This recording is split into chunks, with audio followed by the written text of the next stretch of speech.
If I'm going to be completely honest, there was a point where I thought racing was not going to be a thing in 2020 due to the whole virus thing that everyone already knows about. But luckily, that's not the case, and we are back racing here for round 3 of the WFO Promotions Hare Scramble Series at Hansen Hollows. Now, I'm not going to sugarcoat anything. This race was not a very good race for me. But with that, we can use this race as a learning experience and just see how mistakes can add up and lead to more mistakes and impact the end result of your race. So we're going to use this footage for more of a learning experience rather than a race analysis, because as much as I just want to forget about this race, there are multiple, and I mean a lot of points that can be made and learned from just rewatching this video. So, as usual, I am racing the Open C class. There are 35 other riders within this class. Let's get into the racing action here.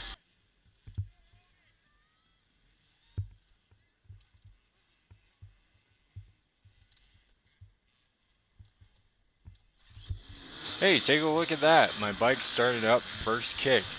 So we're about, I'd say, 15th right now. So somewhere in the middle of the pack out of, again, 35 riders within the class.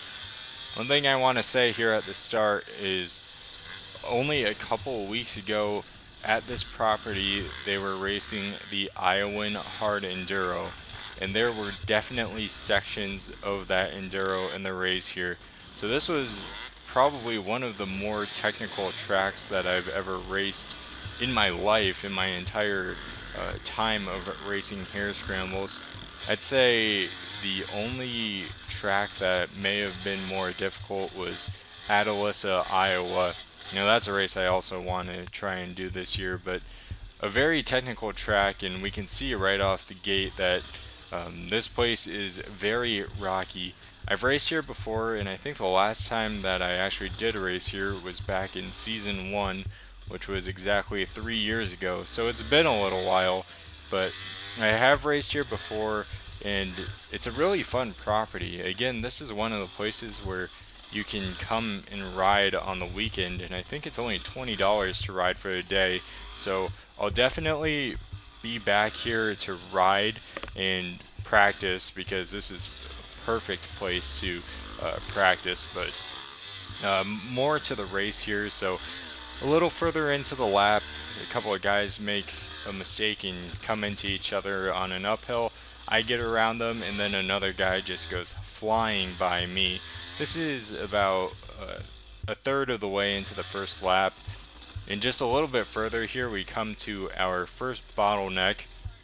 Down in this ravine, a bunch of guys are stuck, and instead of just flying through there and possibly making a mistake, I try and wait it out and let things clear up, and they do pretty quickly. So coming down here and get up, no problem. And only a few yards away, or a couple hundred feet away, we get to a really, really gnarly section. This was, again, a section that was definitely in the hard enduro.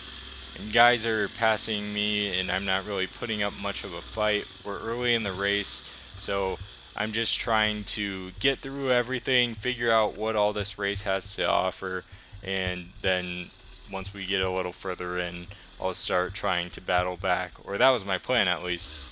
But this was almost a straight downhill, and it was very technical and kind of sketchy to go down, but made it down, no problem. I didn't have any problems in this area throughout the entire race.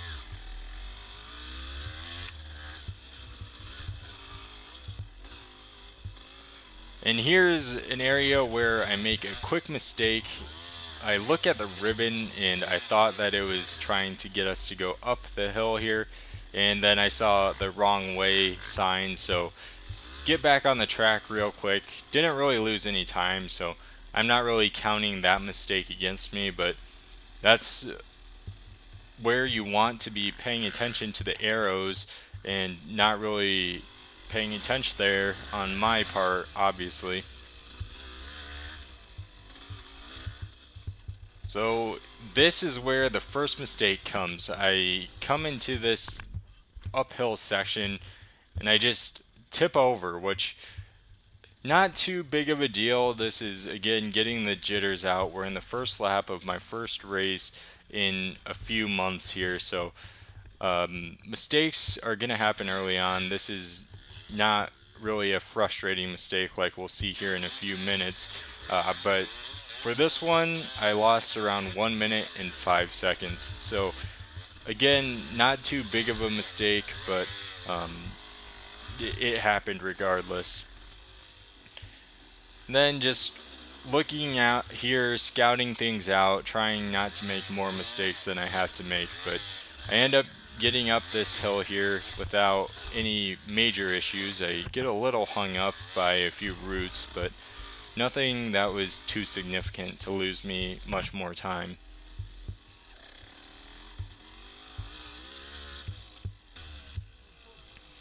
So we're coming in to finish the first lap here. Not really much happens in this race. I don't really have any big battles or exciting battles. It was almost full on like an enduro for me. I was pretty much riding by myself for the whole time. But there was this joker lane here, so you could either go to the right and go over the logs. I chose to go to the left because those logs are big and I didn't really want to destroy my bike trying to get over them. But we come in here, finish up the first lap. So not really any major mistakes on the first lap here. Only lost around 1 minute from a small tip over, which could have been avoided, but again, we have the jitters. We're getting the jitters out from not racing in a long period of time. Second lap here, again, not really any mistakes and not really anything exciting happening. Just really getting back into things here and riding by myself for the most part. But look at this trail. I mean, really cool, but also really technical. There's rocks and roots all over the place that can really throw you off and send you into the trees really fast.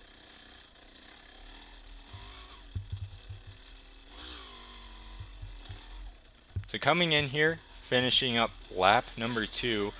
So lap number 1, I think I had a 26-minute lap, which was actually really slow. Lap number 2 was around 20 minutes, so significantly reduced my lap time on lap 2 just because I knew what to expect and knew what was coming. But this is the frustrating part for me.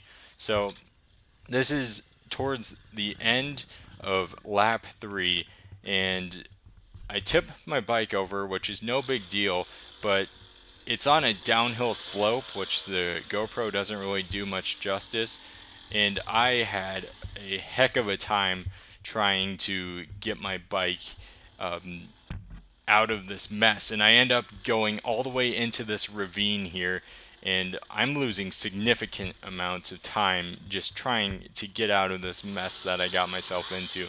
This is one of those cases where if I would have stopped right away and thought things through, I could have got my bike out really quickly, but I was trying to rush to get back in the race, and now I'm in a huge mess. But luckily, this guy here, his name's Jason, he came and helped me out. So I stopped once I got out to make sure he was okay, asked his name. He told me once again his name's Jason. So Jason, thank you very much. I really appreciate your help. You saved my race pretty much. I lost 7 minutes and 3 seconds with that whole ordeal though. That's over a quarter of a lap. So not only did I lose time with that mistake, but I lost a ton of time wearing myself out trying to get myself out of that ravine. So I am totally exhausted, but we can see the white flag's out. So we're on the last lap here. I just need to try and get her home. But coming to about the midway point of the last lap here, we come to a bottleneck, and this was the same place that I tipped over in the beginning of the race on lap 1. I don't tip over, but things are getting slick here, and I lose my rear wheel, and I end up not getting down up the hill. So I lost around a minute and 47 seconds with that mistake. I ended up having to turn around and try and get up the hill again. So you can see with the times that I'm showing that things are starting to add up. And when you make mistakes like this, and you're in a technical race and the trail is really technical, you start to get worn out very quickly. So I go up this hill here, and it doesn't really go too well for me. I end up crashing, and then 1 minute and around 50 seconds later, I end up getting myself out. Again, at this point, I am just exhausted and pretty much barely getting up out of the hill here. You can see other people are struggling on this hill too, so things got really slick and really difficult towards the end of the race. But I come in here and finish my last lap and end up finishing the race. So total, I lost 11 minutes and 44 seconds in mistakes alone, which is about a half a lap. I imagine I lost a lot more time from wearing myself out so much as a result of these mistakes. So this race, I ended up finishing 23rd out of 35. And let's put up the goals that I set at the beginning of the year here. I forgot to show these at the first round of the MXC race, but we can see there's a few goals that I did end up achieving, and with my result today, I'm actually on a streak of 2 races of beating 25% of the class. So this next race, which is going to be MXC in Prophetstown, Illinois, once again, if I beat a quarter of the class, then I'll complete another objective or another goal. So I got to keep these in the back of my head. I'm on track to completing these goals, and just I need to keep getting better each week and not let races like this get to the best of me, because I know for a fact I could have done better than what I did today. But again, it's a learning experience. We made mistakes, and we let those mistakes pile up into more. So guys, thanks for watching this video. Make sure to leave a like, leave a comment with any feedback you may have, and if you like videos like this, make sure to subscribe. And I will see you on the next episode.